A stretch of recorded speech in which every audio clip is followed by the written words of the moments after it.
Hello, people from the people. My name is Lycan. You may have seen me only in one video. Today, we're going to react to some spooky, scary stories. This one's called 2 Uber Nightmare Horror Stories Animated. And I would tell from the cover, you may not see. Let me just get off my bed. I know it's better. Just look at his eyes. You just know. It's spoopy and scary and Gary. Hey, Gary? Okay, we'll just do it. Okay, low key. Okay, so let's go. I know you may not be able to see it right over here. Alright, I clicked on it. Now, this happened June 2018 in Portland, Oregon. I understand I acted like an idiot in this situation. Since then, I've become much more observant, cautious, and honestly, much more paranoid. I went dancing with friends and was really drunk by midnight. Unfortunately, this was back when I had little money, and I realized you could save money by eating very little before going out, and it would take fewer drinks to get drunk. So, I was so drunk I barely remember my friend ordering me an Uber home. My phone was dead, of course. I can vaguely recall them helping me into the car and telling me to get home safe. I don't remember greeting the driver or the first minute or so, but soon, after getting in, he asked me how my night was, and if I smoked. Honestly, I was just thinking about bed at this point, so I just sort of slurred out that I did sometimes. He then offered me a joint, and this is the first moment I get sort of nervous and begin paying attention. I tell him something like I'm really tired and just need to get home. I think he said something about it being an indica-based joint, and it made for great sleep. Once again, I say something not exactly like no, but not a yes, which he takes as a yes, I'll take the joint now. Once again, I'm still drunk enough I can barely see straight or speak clearly. So when he says, okay, well, I have to cancel the ride really quick because I can't give it to you while I'm on the clock, or something to that effect, it takes me a second to realize how dangerous that is. And by the time I start to say something, he cancels the ride and pulls over.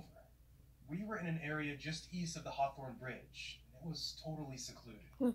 Some empty parking lots, a closed auto body shop, no one in sight.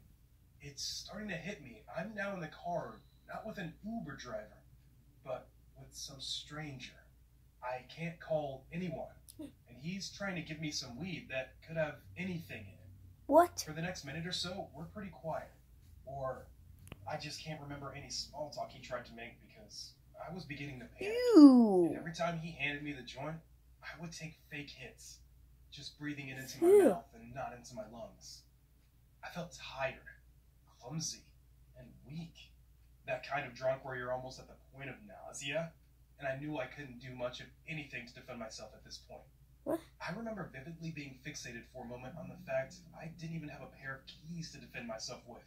Because my building used fobs for just about everything, and I didn't take my mail key with me. As I'm freaking out, I look up to see if this guy is sort of noticing, and I make eye contact with him in the mirror. He was staring at me, but I couldn't read his expression. Finally, he says something along the lines of, well, let's get out of here. Look how many pecans did my pecan see? Of course, Annette. Of course. You said to interrupt my day. This is not sponsored. No. I tell him I'll just call another Uber to get home, thinking at this point it might even be safer to walk. And he says, no, I still have your address. I'll just take you home. For a moment, I was relieved. I guess I wanted to believe him so badly that I would get home safe. I tried to calm myself down, thinking he hadn't actually done anything threatening. Maybe he was just the typical stoner guy. I'm overreacting. At this time, I lived on PSU campus in downtown Portland, in the southwest area of the city. He's driving me north on the east side of the river. There are are several bridges to our left, and as he keeps moving north, he has several opportunities to take an exit to hop over the river and get me back What? downtown. He keeps skipping them. Jeez. We keep passing bridge after bridge that could get me home. What? Up in northeast Portland, there are some large industrial areas that can get very isolated at night, and Portland in general is surrounded by lots of forest. So I knew he could have me in a secluded area really quickly. After he passed like the fourth exit for a bridge, I've been racking my brain for a way to make him actually take me home and say something to the effect of, "Hey, my boyfriend is waiting for me at home," which was true, though I said it in a very meek way. My driver says nothing, but he did take the next exit for a bridge and basically hung a giant U-turn and started taking me home. Even as we're on the west side of town heading south, I'm still shaking. I have my What? hand on the door handle, thinking about just hopping out at a red light the closer we get to my apartment. My phone is completely dead, and he honestly still has several chances to hop onto nearby highways and speed out of the city. We're getting pretty close to my apartment now, and I'm once again trying to convince myself I'm being paranoid about some stoner. I can't navigate the city. Although a few minutes before, I was so scared. I was almost crying. So, once we get about 2 blocks from my apartment, I lie and tell him it's easiest to stop here and he can let me out. Again, he doesn't say anything, but does slow the car. I'm flooded with relief and even feel myself smile. But when I go to open the door, it's locked. I try to lift the lock mechanism manually, but it won't budge. I look up at him instinctively to see what's up, and he's got his head turned around almost fully towards me, No. shoulders still No, facing no. the road, smiling at me. The worst goddamn smile I've ever seen. Ew. It looked so mocking, and it just did not reach his eyes at all. I started crying and asking him to open the door. I was so freaked out and still very drunk. Thank God he did. I will never forget the sensation of vulnerability. Not just being drunk in his car with no way to contact anyone, but even if I got out of the car, I kept feeling like he would somehow grab the back of my shirt and pull me back in. Oh my. As silly as that sounds. When I got home, I found out my boyfriend had actually gone out with his friends last minute and wasn't even home. He wouldn't even have known until much later I hadn't got back home safe. The next day, I convinced myself I was freaking out over nothing, which I realized still could be the case. But in my gut, I had truly felt in danger the night before. Technically, this guy could have been harmless, but I still think I should have texted my friend and had her report him.